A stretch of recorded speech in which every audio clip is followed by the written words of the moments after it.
Hello there. This is an astrological forecast for Aquarius for October 2010. And this also applies if you have an Aquarian ascendant. So my Aquarians, well, much happening for you this month, particularly in the house of career, of learning, of progressing your career further on, of higher learning, of taking your education maybe to a higher level, and your friendships, and also on your finances.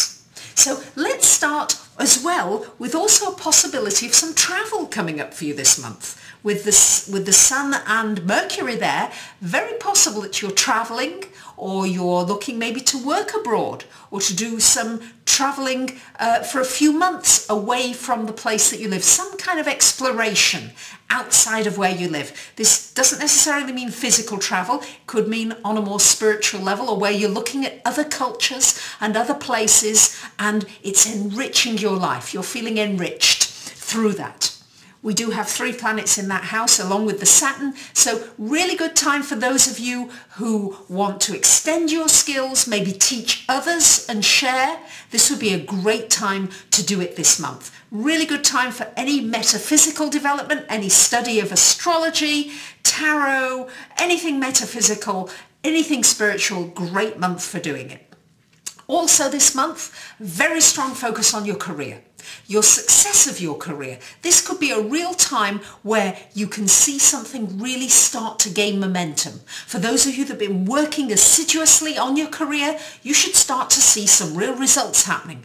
All of a sudden, really things blossoming as though spring is happening. At least it's happening on this side of the world in the southern hemisphere, and it's as though things are blossoming forth, coming forth for you in your career house. You'll come across very charming, particularly if you're dealing with the public. This would be a great time to be putting yourself out there and to be sharing the information, the value that you give out there.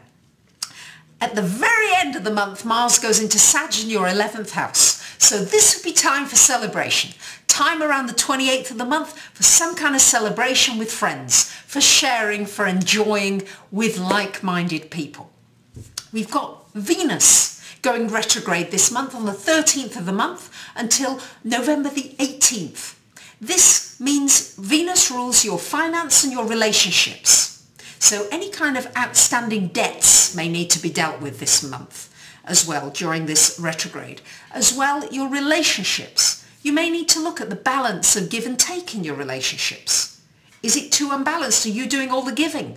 Are you feeling as though you're not getting nourished in return? Really time to take a good look at these relationships and to reevaluate them. I am doing a video on this Venus retrograde in much more detail, and it will tell you what to do during the retrograde, what's good to do and what to avoid during this retrograde. So be sure to look out for that video. It'll give you a lot more information. And we've got this Neptune in your 1st house, so many of you are feeling quite lost. I know you're feeling as though you're in a bit of a fog. You get clear and then you're lost again. You get clear and then you're lost again. This will be a feature while Neptune is still in your sign for a little while longer. Use it to be charming, to use a charm. You can magnetize people, draw people to you. That's one of the wonderful aspects to it. But there is this aspect where you're not quite sure, you're not seeing things necessarily clearly. So make sure that if you're doing anything very important like contracts or signing something or anything that involves a large sum of money, anything like that, get advice from at least 2 different sources so that you can become more clear, because you won't be seeing things necessarily as clearly as you need to. Your finances may be erratic. A bit up, a bit down, a bit coming in, a bit going out. It will not be stable.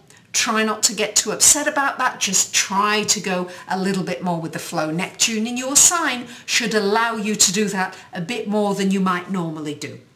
So there you have it, Aquarians. Take a good look at your finance and your money and at your public career and your life direction, because all this is coming under sharp focus this month. And I thank you very much for listening. It's always a pleasure. And for those of you that are interested, You might want to take a look at my website for a 10-minute, half-hour or hour reading. Or you might just want to ask me a question, one question for $25, which I'll answer in an email of up to 150 words. So I thank you for listening, and I wish